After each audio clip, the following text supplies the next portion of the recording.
চট্টগ্রামের সিংহপুরুষ বিএনপির নেতা স্থায়ী কমিটির সদস্য সালাউদ্দিন কাদের চৌধুরীর জন্য কিন্তু 2টি কবর খনন করা হয়েছিল, অথচ তিনি তখনও জীবিত ছিলেন। যাই হোক, ওনাকে নিয়ে কথা বলবো। তার আগে পিনাকি ভট্টাচার্য বিএনপি নিয়ে যেই লাস্ট এপিসোডটা করেছেন, অর্থাৎ মঙ্গলবারে রাতে যে এপিসোড ছেড়েছেন, সেখানে বিএনপি কি পতন হবে, অধপতন হবে নাকি পুনর্জন্ম হবে, এই নিয়ে একটি কথা বলেছেন। অর্থাৎ বিএনপি কিভাবে ধ্বংস হবে।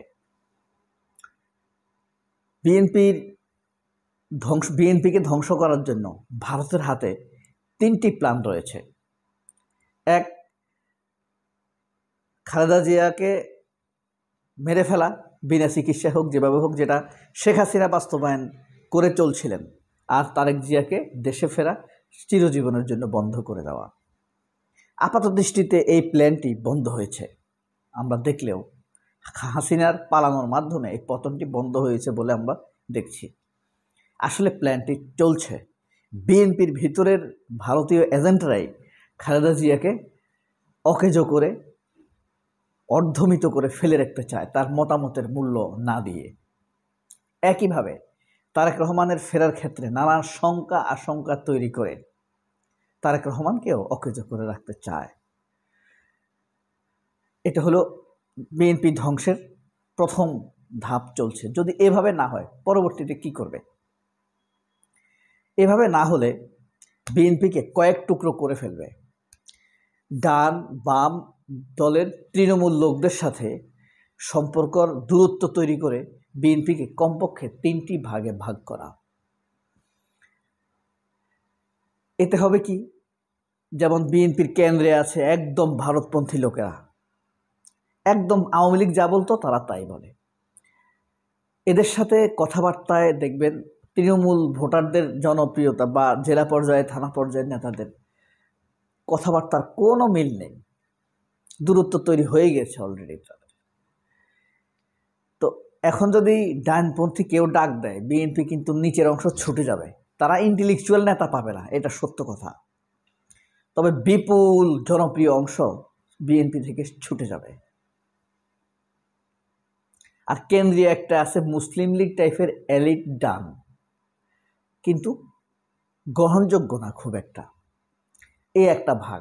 এগুলো 3টি ভাগ করে ফেলা ভারতীয় পরিকল্পনা, এবং ভারতের বাংলাদেশের ডিজিএফআই আর হাসিনার হাতে ছিল এই পরিকল্পনা।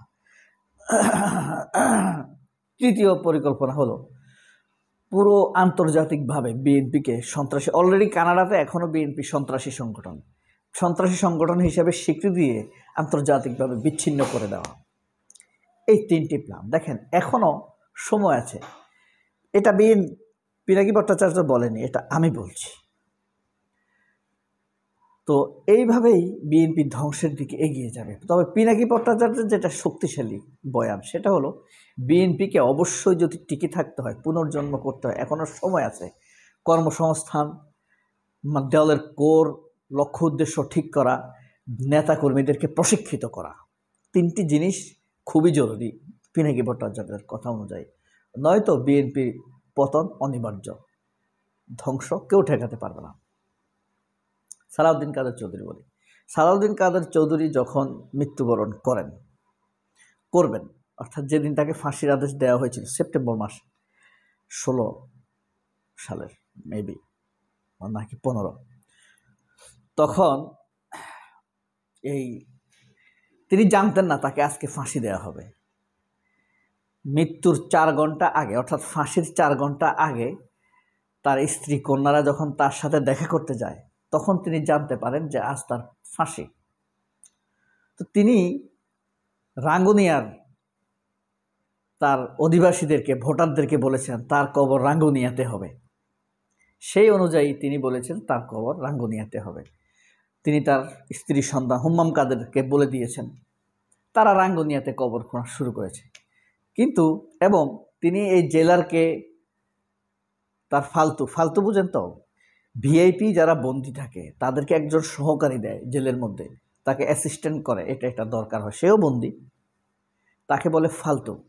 সম্ভবত ফার্সি ভাষা, সহকারী আর কি। তো তিনি জেলারকে বললেন, জেলার তখন ছিল ফজলু, বলে ফজলু তুই আমাকে একটু সময় তো দিবি, বিদায়ের একটা প্রস্তুতি আছে না।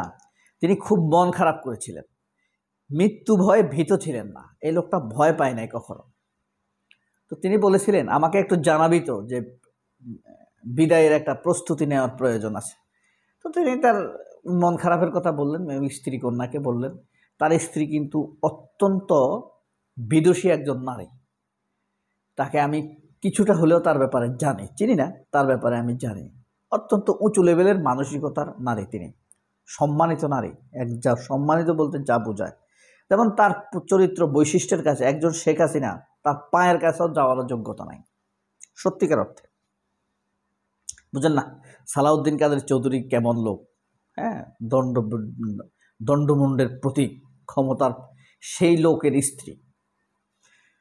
তো তার কথা অনুযায়ী রাঙ্গুনিয়াতে তার কবর খোঁড়া হলো, কিন্তু জেলার থেকে নির্দেশ দেওয়া হলো যে সালাউদ্দিন কাদের চৌধুরীকে রাঙ্গুনিয়াতে দাফন করা যাবে না।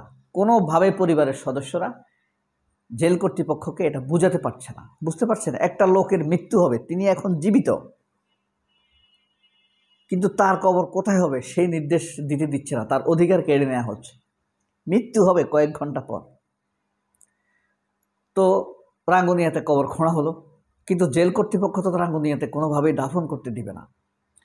পরবর্তীতে সালমান এফ রহমান, তার খালাতো ভাই, সালাউদ্দিন কাদের চৌধুরীর খালাতো ভাই, সে শেখ হাসিনাকে ফোন করছে যে আপনি একটু জেল কর্তৃপক্ষকে বলে দেন সালাউদ্দিনের কবরটা যাতে অন্তত রাঙ্গুনিয়াতে হয়। শেখ হাসিনা স্পষ্টভাবে বলে দিয়েছেন, না, সালাউদ্দিনের কবর রাঙ্গুনিয়া নয়, রাউজানেই হবে। জেল কর্তৃপক্ষ যেভাবে বলছে এইভাবেই হবে, তার কবর কোনোভাবেই রাঙ্গুনিয়াতে হবে না। তো রাউজানে আবার তার জন্য কবর খোঁড়া হলো। দেখেন, একটা লোক তখনও জীবিত, সে মরে নাই, আর তার কবর খোঁড়া হচ্ছে, কবরের ছবি পাঠানো হচ্ছে অ্যাপসে, জেল কর্তৃপক্ষ এনে দেখাচ্ছে এটা আপনার কবর, এটা রাউজানের কবর, এটা এই। আচ্ছা, এই মধ্যে দেখেন একটা লোক জীবিত, দুই জায়গায় তার কবর খোঁড়া হচ্ছে। শেখ হাসিনা মানুষের অধিকার কিভাবে কেড়ে নিয়েছিল, কত বিস্ময়কর হতে পারে, কত আশ্চর্যকর হতে পারে, এটা বুঝতে পারছেন। এরপরেই প্রেসিডেন্টের কাছে পর্যন্ত যায় এই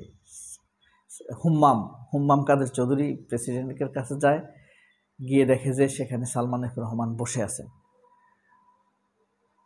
কিন্তু প্রেসিডেন্ট কোনোভাবেই এটার কোনো ব্যবস্থা করতে পারেনি।